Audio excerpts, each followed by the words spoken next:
So what is up, ladies and gentlemen? Welcome back to our YouTube channel, Gentle One TV. So for today's video, let's watch this video from Kalingap TV. So ito sa title of Nagkabukingan na, issue sa 500k confirm, alam na kung saan napunta. Kalingap Rob latest vlog today. So yun, it's kinda interesting. So before we start, Kalingap TV, support nyo yan. Also credits to Mr. Kalingap Rob, support nyo rin yan.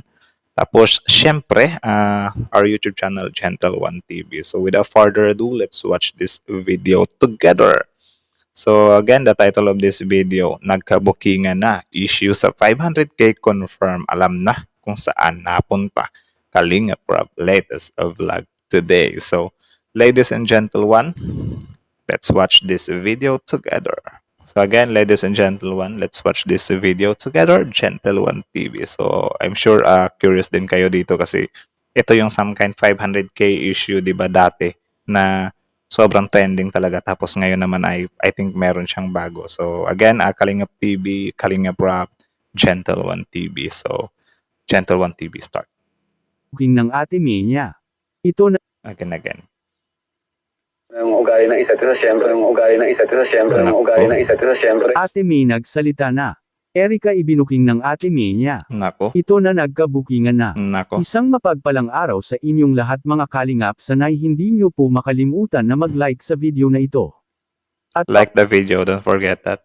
unawa tapusin muna ang kabuuhan ng video na ito mga kalingap at para malaman ang nilalaman nito. Of course. At maraming salamat po mga kalingap sa pagpatuloy na pagsuporta lalo na kay Kuya Val Santos Matubang at Kalingap Rab. So ayun, the father and son of Kalingap. Support nyo rin yan, guys. Kalingap Rob and Val Santos. Tuloy. Erika ibinuking na sa kanyang ate.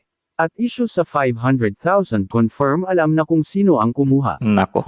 Pero bago yun ay pag-usapan muna natin mga kalingap ang patungkol sa nangyari kay Erika kung bakit ito nakapagdesisyon na umalis sa Team Kalingap. Oo.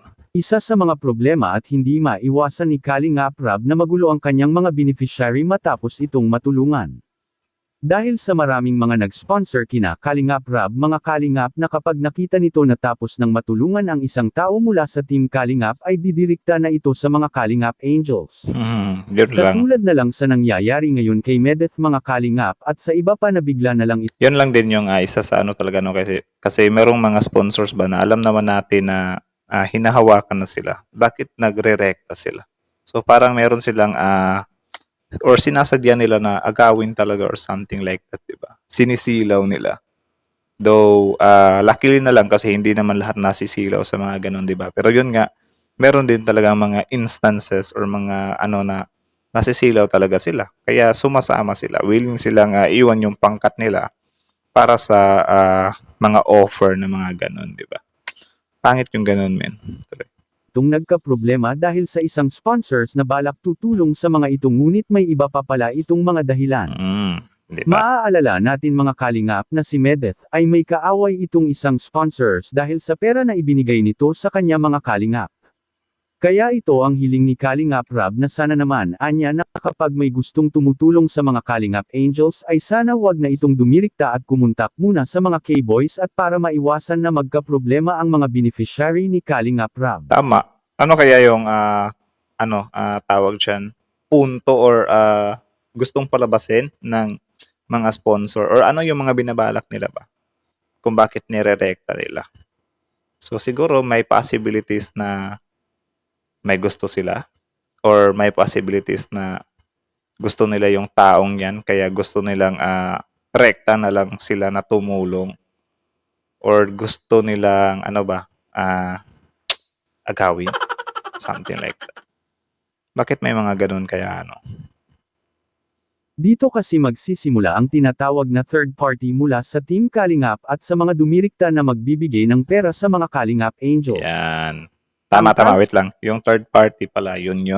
At first, of course, sasabihin kasi ng mga sponsor na yan na, ito, sponsor ko sa'yo, tulong ko sa'yo to, nirekta ko na para, kunyari, ganyan, di na siya mabawasan or something like that. Siyempre, ganun-ganun lang yung mga anuhan nila ba? Mga linyahan nila. Kumbaga, parang sinisilaw nila at the same time, kinukuha nila yung loob. Tapos ngayon, kapag nakuha na nila yung loob, of course, doon na papasok yung some kind sul-sul, 'di ba na, "Oh, ano ba, irerekta ko ba sa'yo 'to or ibibigay ko 'to sa kanya?" Kasi kung ibibigay ko 'to sa kanya, of course, hindi mo na buong makukuha 'yan kasi baka maano or whatsoever. Pero I don't think naman siguro ano, kasi yung sponsor naman, halimbawa ganyan, kung intended ng sponsor na, "Oh, ito 50K, it's for Viancy," or ito 50K, it's for Carla. Kapagka may, instruction naman siguro si Mr. Kalinga Prab, itatama niya naman 'yun siguro, 'di ba? So, ano kayang puwedeng rason ng mga, sponsor na 'to na nang-aagaw ng ano, gusto lang nila magpasikat, something like that? Or mangwakwak, 'di ba? Kalabasan nito ay maaring mainto ang pagtulong ng Team Kalingap sa mga beneficiary na ganito. Bakit? Dahil sa hindi naman kailangan siguro pa ang Team Kalingap sa mga ito mga Kalingap dahil sa may iba nang tumutulong sa mga Kalingap Angels.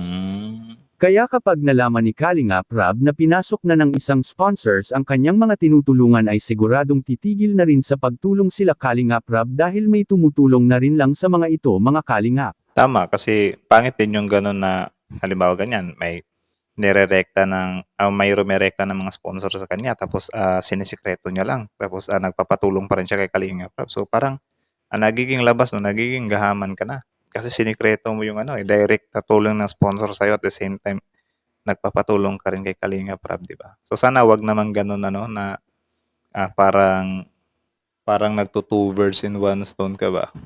Namamangka ka sa dalawang ilog. So, unfair naman 'yun. 'Di ba? Tuloy. Katulad na lang sa nangyari kay Erica mga Kalingap noong hindi pa ito napasok ng isang sponsor ay kaliwat kanan ang nagpapadala at nagbibigay pera dati kay Erica mga Kalingap. 'Yun. At kung inisip lang ng husto ni Erica ay wala na sanang maging problema pa kung patuloy lang itong nakikinig sa mga payo ni Kalingap Rab. Okay. Dahil marami naman itong natatanggap na mga pera na nanggagaling sa iba't ibang mga nag-sponsors mga Kalingap. Samantala matatandaan natin mga Kalingap na ang perang ibinigay ni Sir June A dati kina Kalingap Rab para pandagdag sa pabahay kay Erica ay nagkakahalaga nga ito ng ₱250,000 mga Kalingap. Actually, diyan din ako nagulat, eh. Like, what? Meron palang mga ganyan kalaking pera, 500K, 'di ba? Amazing 'yun, men, na merong mga taong gano'n na tumutulong na 500K ibibigay mo talaga sa isang beneficiary. Like, ano ba yung ano mo, some kind plan mo or, gano'n ba kalinis yung puso mo, men? Grabe ano, or gano'n ka ba kayaman na, like billion siguro yung net worth mo kaya namimigay ka na lang ng 500,000, 'di ba? Grabe 'yun, Pero 'yun nga lang, it ends up na nagkagulo ang lahat, binawi yung pera. Do'n na pumangit ang lahat. Si Erica na sana dati pa ang kauna-unahang pinakamalaki na bahay na mapapagawaan nila Kalingap Rab dahil sa milyon ang halaga na ipapatayo ni Kalingap Rab para sa kanyang pabahay. Grabe 'no? Ngunit noong biglang tumigil si Erica sa Team Kalingap ay napagtanto na inisip pala ni Erica mga Kalingap ang pera na nasa mga kamay ni Kalingap Rab na kunin ito. Kaya siya tumigil sa Team Kalingap at para kunin ang pera na nagkakahalaga ng ₱250,000 mga Kalingap. Ganun So, parang ano pala siya, medyo nagiging greedy siya or naging greedy talaga, 'di ba? 'Di din natin alam kung ano talaga yung pinakatumpak. Well, kung magbe-base ka lang sa own opinion mo, siguro naman alam mo na kung ano talaga yung, totoo niyang nararamdaman. Kayo ba, do you think, bakit niya ba inano yung 500K? Binawi, 'di ba? Comment down below nga kayo. Kaway si Erica pagdating sa pera mga Kalingap kaya nitong isakripisyo ang lahat basta makukuha lang ito, at Erica ibinuking ng kanyang ate makikita po natin sa 'Yun, video. eto na. Magkasama, alam mo na yung ugali ng isa't isa, syempre. Anong mga ikikwento mo sa amin tungkol kay Eric? Anong klase siyang kapatid na bunso? Mabait, ano pati yan, masipag, Masipag. mabuti. Nasa kanya na lahat, talented. Bakit sa'yo? Pero hindi naman siguro. So, ano yun? Naguluhan ako dun, Talented daw, masipag. Ano ba yun? Opposite? Kasi yun yung ano, tingnan nga natin kung ano sasabihin ng mga tao dito sa comment. Mabuti na lang di na sila nagkatuluyan ni Edo. Iba talaga nagagawa ng pera pag mukhang pera tinulungan. Talentado nga sa Erica sa lahat ng bagay. Ang galing niya. Ano ba, Erica? Ang galing mo. Kuya Rab, tigilan mo na magkapatid niyan. Siguro gustong bumalik sa'yo, naghihirap na din. Medit is hakot sponsor girl yan. Kay Dara nakatanggap. Manggagansyo naman yan. So yun, galit pa rin naman sila sa comment section. So parang hindi sila nag-agree dun sa sinabi ng ate niya, no?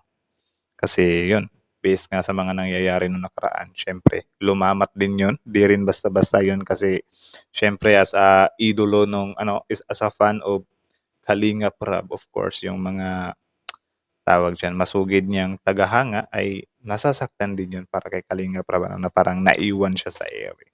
Sobrang big issues kasi nun yung 500K, Like, grabe yung chains of mine nung panahong yun. Like, mabilisan talaga. Like, yun, naging cause nga din siya ng rage ng taong bayan, na, yun, nasilaw, or ano talaga. Pero yun, di natin talaga alam kung ano talaga yung nasa isip ni Eric at that time, kasi, yun, baka nasulsulan siya, or sarili niya bang desisyon yun, or nasilaw siya, or ano ba. Basta marami siyang factor, but right now, nakapokus talaga yung taong bayan sa negative kasi yun nga, hindi pa nagsasalita si Eric, or parang ayaw niyang i-clear din yung name niya, something like that. Or siguro dahil naglamat na lang talaga yung nakaraan. So, ika nga nila, kapag nabasag mo na yung baso, mahirap nang ibalik yun sa dati, or hindi na mo na talaga maibabalik yun na buo talaga siya. So, yun. Kayo, anong masasabi nyo dito, guys? Comment down below. Tapos yun, pag-usapan natin yan sa comment section. So, again, that's from Kalingap TV. Original video link in the description box below. Panoorin yung mga videos niya. Tapos yun, supportahan nyo rin. Also, credits na rin kay Mr. Kalingap. Support nyo rin yan. Tapos, yun. That's it. Also, our YouTube channel, Gentle One TV. Support nyo rin. So, I think that's it na lang muna, ladies and gentle one. So, medyo talaga yun. Tawag dyan. Pati yung ate niya, Though hindi, yung ate niya, suspected din siya, or pinagdududahan din siya ng taong bayan dito, na samken siya yung nasa likod din, di ba?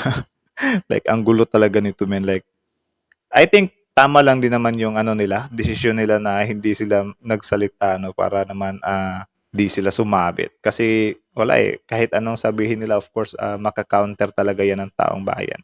Doon pa lang sa word na naiwan sa ere, di ba? Or biglang umalis. Kasi I think obvious yun na umalis ka dahil sa dahil sa yun, yung sa sponsor nga, nagkariktahan.